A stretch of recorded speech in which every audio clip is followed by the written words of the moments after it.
জাতীয় নাগরিক পার্টি এনসিপির উত্তরাঞ্চলের মুখ্য সংগঠক সার্জিস আলম বলেছেন, তারা আগামীর বাংলাদেশে হয় সরকারি দল না হয় শক্তিশালী বিরোধী দল হিসেবে জনগণের প্রতিনিধিত্ব করতে চান। সোমবার জয়পুরহাটে এনসিপির জেলা উপজেলা কমিটির সমন্বয় সভা শেষে সাংবাদিকদের তিনি কথা বলেন। সার্জিস বলেন, জাতীয় পার্টির মতো পোষা বিরোধী দল হওয়ার জন্য রাজনীতি করতে আসেনি এনসিপি।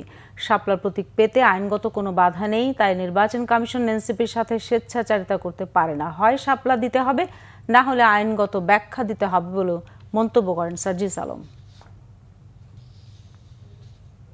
আমরা জনগণের প্রতিনিধিত্ব করে সংসদে সরকার দল হিসেবে জনগণের প্রতিনিধিত্ব করতে চাই, না হয় শক্তিশালী বিরোধী দল হিসেবে প্রতিনিধিত্ব করতে চাই। আমরা জাতীয় পার্টির মতো পোষা বিরোধী দল হওয়ার জন্য রাজনীতি করতে আসি।